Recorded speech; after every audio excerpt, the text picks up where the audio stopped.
Paz do Senhor, meus irmãos. Aleluia, vocês estão alegres, vocês estão felizes por estarem na casa de Jesus Cristo? Amém. Eu estava ali pensando que se tem um cara na Bíblia, se tem um camarada que iria ficar indignado com as portas das igrejas fechadas, esse cara seria Davi. Porque ele disse que melhor é um dia na casa do Senhor do que 1000 em qualquer outro lugar. E ele disse que o coração dele se alegrava cada vez que alguém o convidasse para ir à casa do Senhor. Você imagina alguém indignado, seria Davi com esse tempo em casa, fechado, sem poder adorar, sem poder cultuar ao Senhor junto com todos os santos. É por isso que nós temos motivos de sobra para estarmos alegres e felizes. E aquilo que o pastor disse aqui, só de estarmos aqui gera motivo para a gente dar glória a Deus muito alto. Amém? Deus é fiel, Jesus Cristo é bom. Você está feliz de verdade? Está alegre de verdade? Isso é sincero, esse sim é sincero? Graças a Jesus Cristo. Eu comentei ontem no Ignite, no culto dos jovens, que tem uma passagem bíblica que de certa forma expressa, ou mostra, ou ilustra aquilo que muitos crentes estão vivendo nos dias de hoje.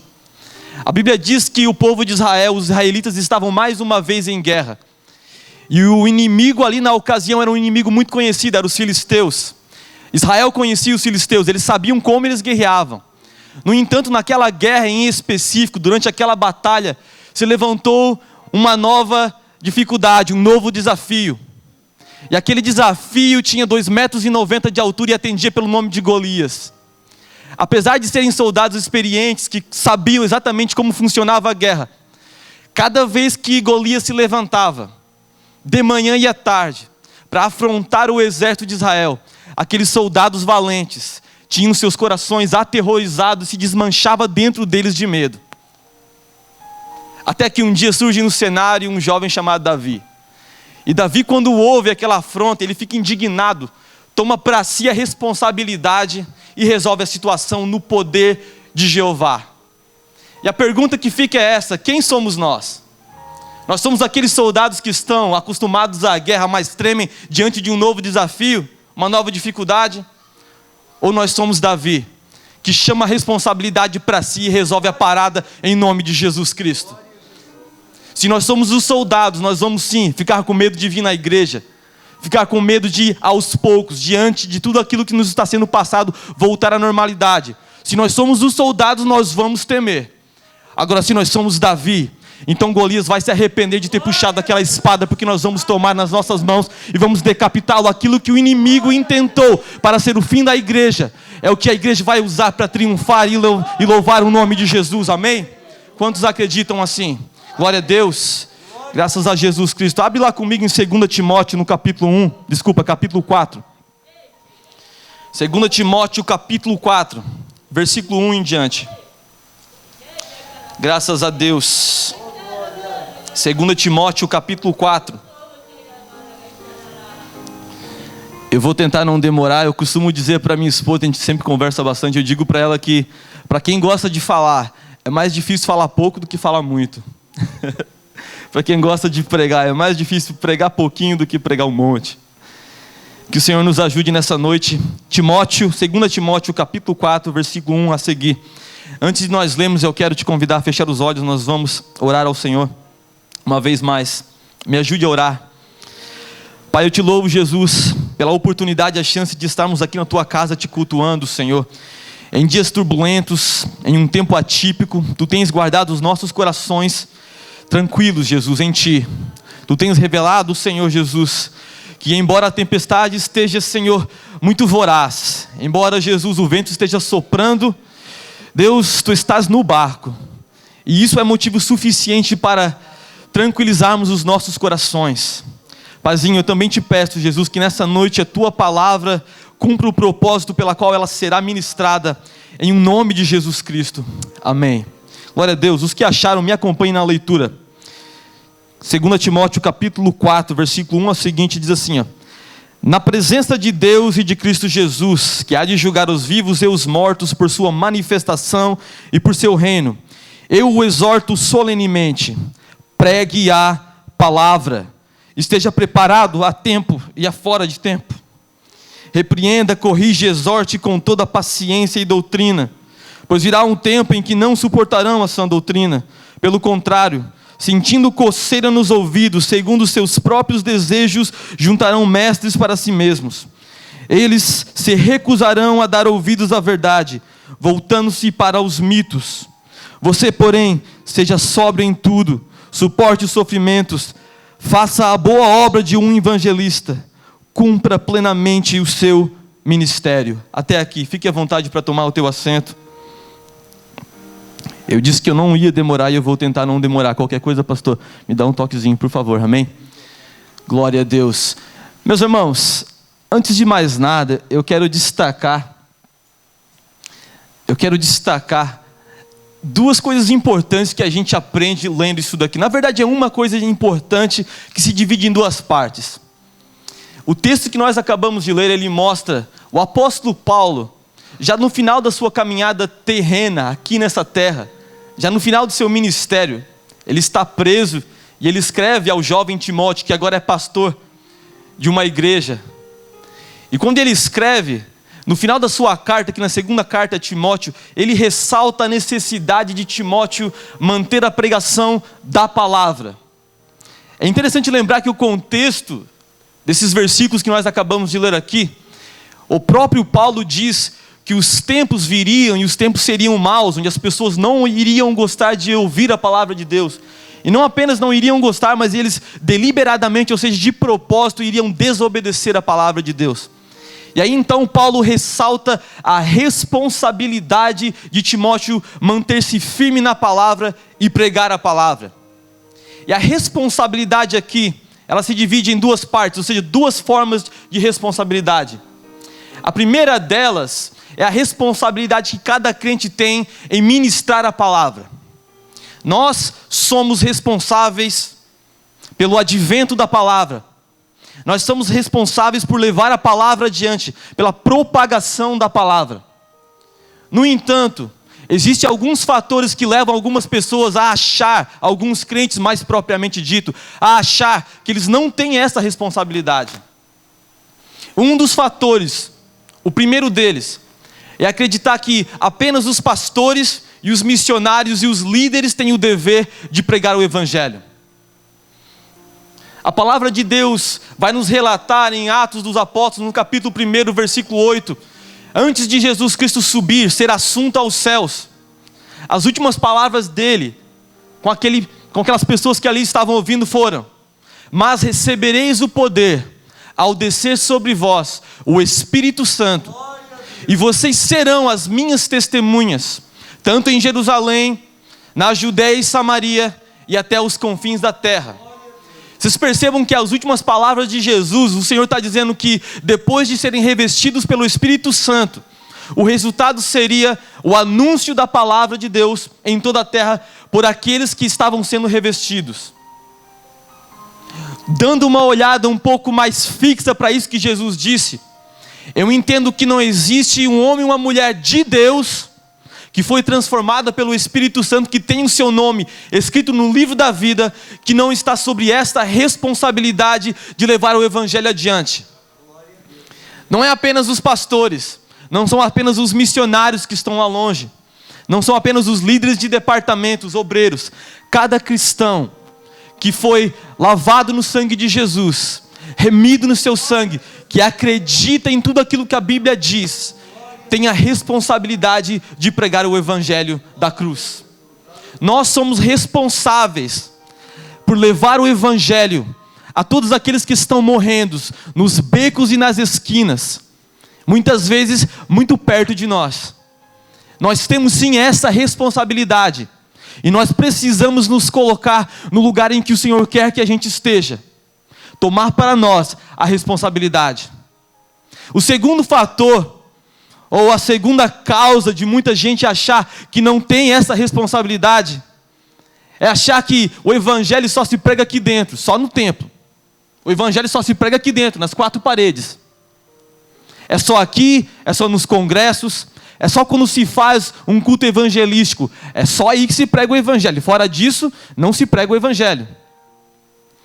A palavra de Deus diz que nós devemos plantar, semear a tempo e fora de tempo, quer a oportunidade seja boa, quer não seja, independentemente tanto da situação quanto do lugar.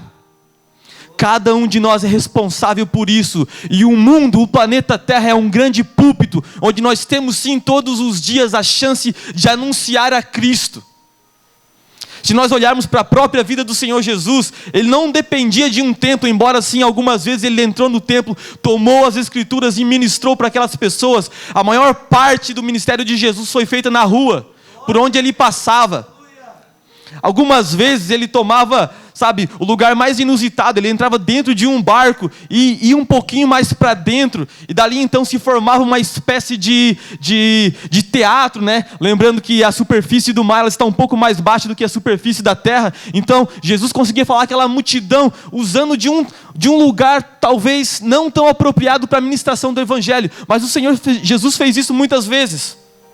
Nós temos a oportunidade todos os dias, seja no colégio, seja no trabalho, até mesmo em uma reunião familiar, de uma forma carinhosa, amorosa, inteligente, pregarmos o Evangelho de Jesus Cristo.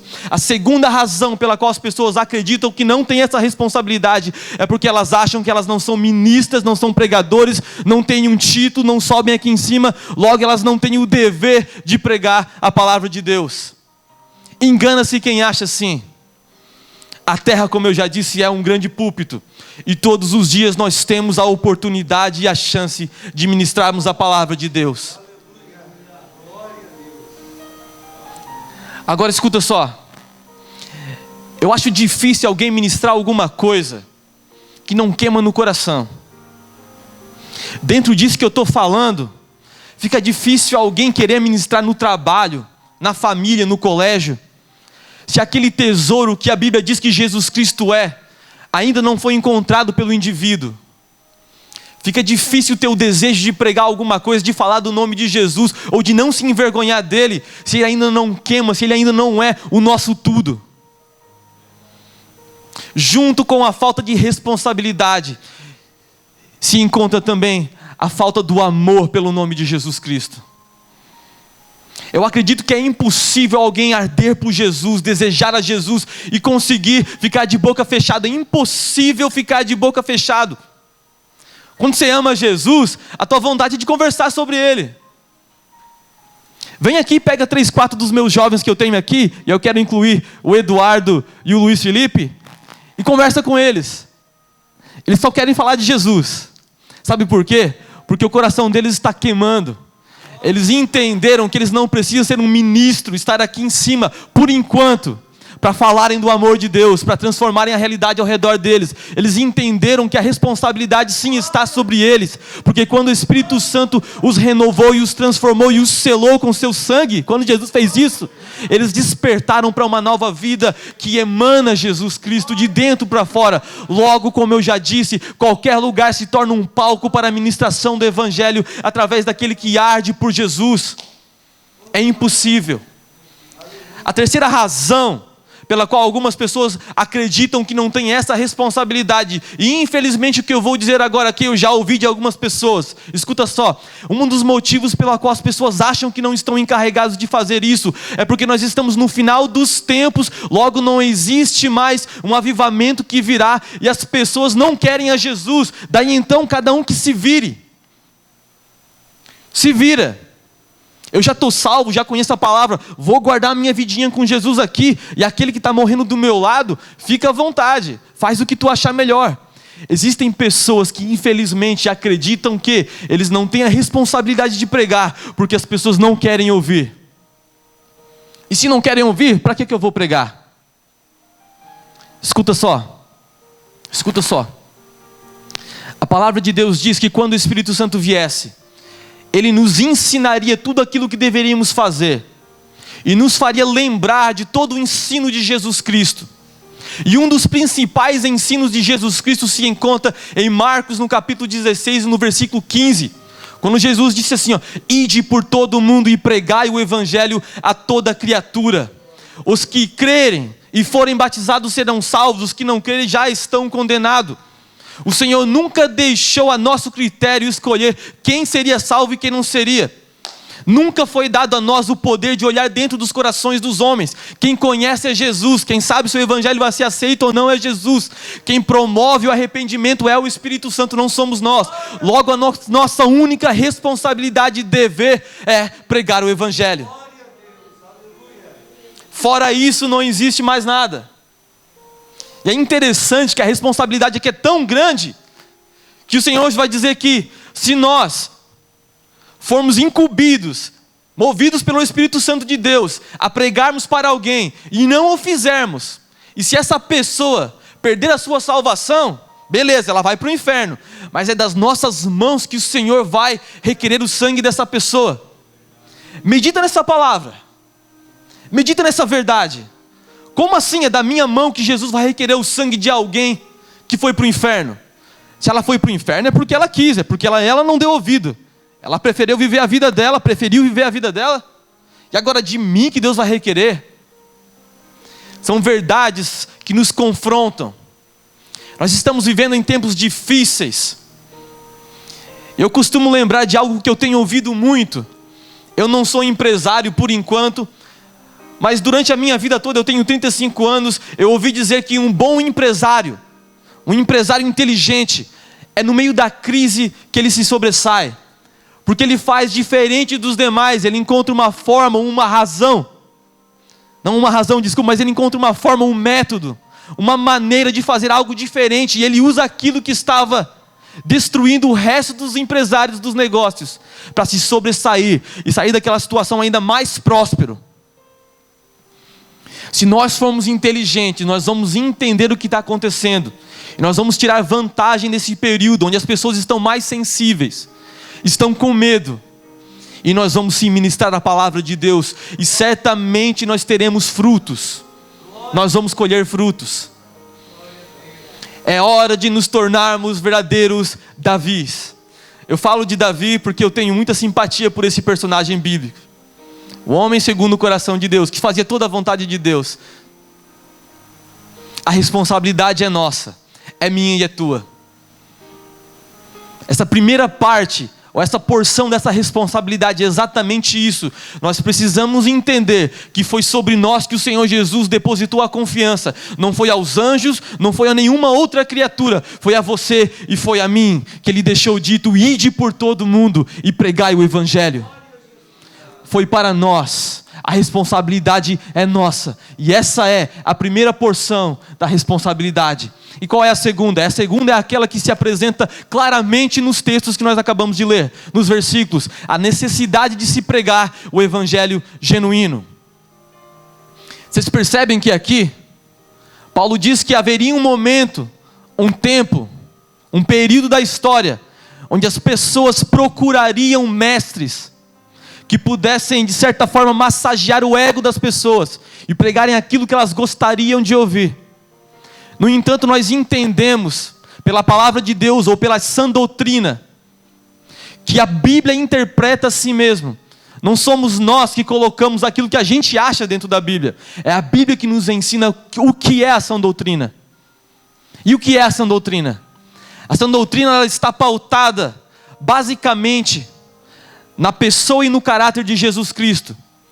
Quer saber o que é essa doutrina? Quer saber o que é o Evangelho?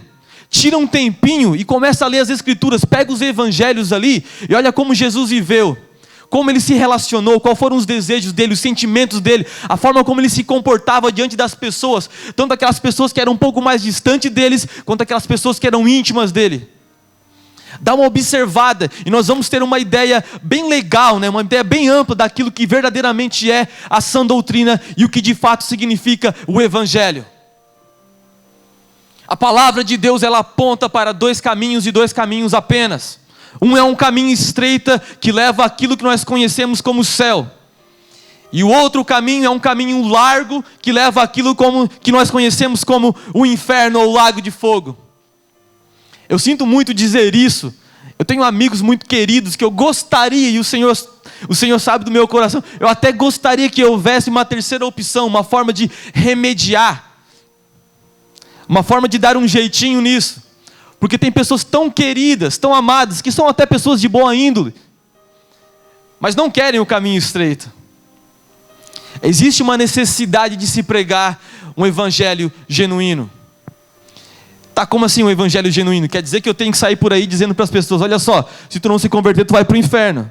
É isso que eu tenho que fazer? Não necessariamente, mas sim. Não dessa forma. Não precisa ser grosso.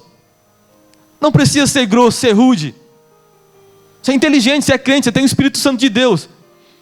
Ao invés de ir para a cama pensando em qualquer outra coisa, começa a meditar um pouco como é que tu poderia abordar alguém e falar do amor de Jesus. Cria uma estratégia.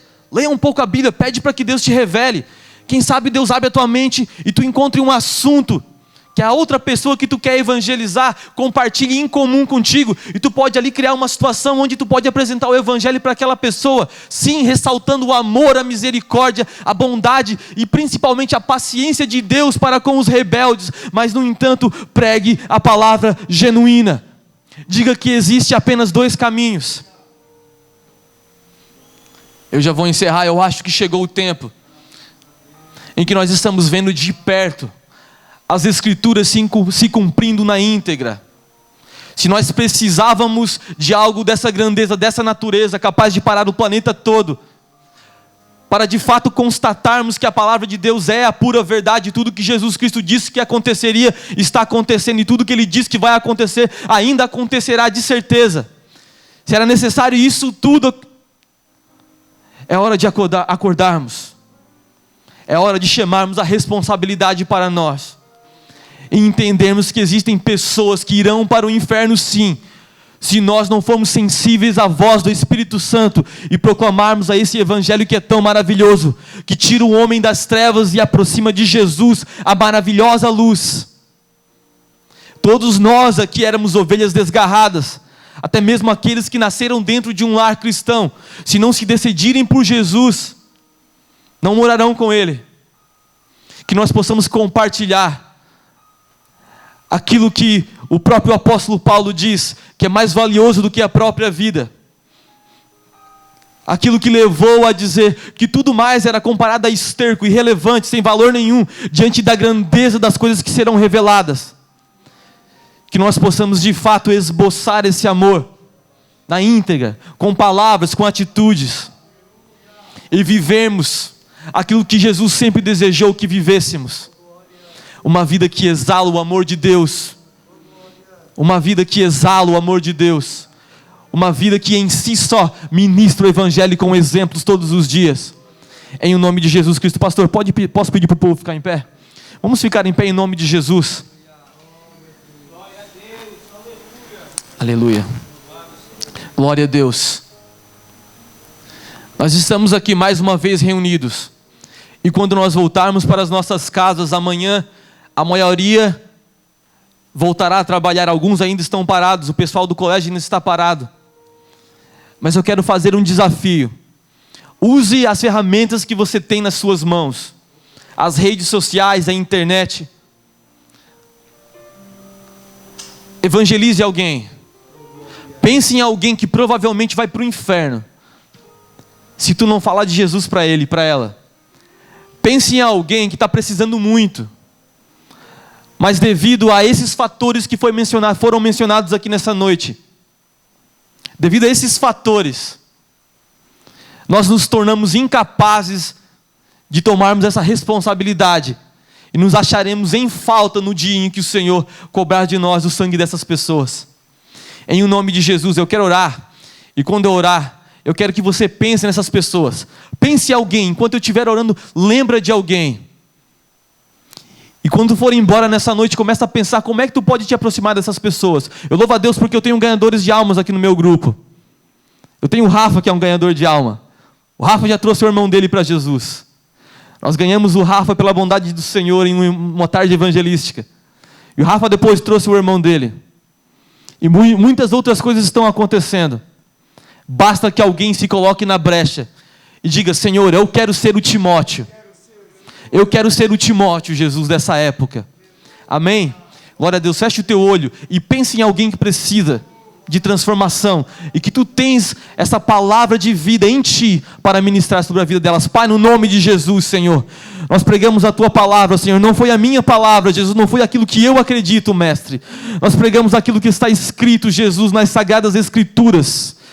Pai, nós te pedimos, eu te peço no nome do teu Filho amado, que tu desperte os nossos corações, começando por mim, pela minha esposa, por aqueles meninos e meninas que são os meus liderados, Senhor, pelo meu departamento. Começa por nós, Jesus, começa pela minha igreja da Mina do Mato, Senhor, e desperta os nossos corações para tomarmos para nós essa responsabilidade de levarmos o teu nome adiante nesses tempos tão difíceis, Senhor. Abre os nossos corações, Jesus, move-nos por amor, em amor, nos ensina a enxergar aqueles que estão morrendo, Senhor, aqueles que estão cativos, aqueles que serão eternamente separados de Ti, Senhor, caso nós não entremos em ação. Dai-nos poder e autoridade, Senhor Jesus, e ajuda-nos a ministrar a Tua palavra, em um nome de Jesus Cristo, Pai, é o que nós te pedimos, amém, e amém, que o Senhor possa abençoar cada um de vocês, aleluia.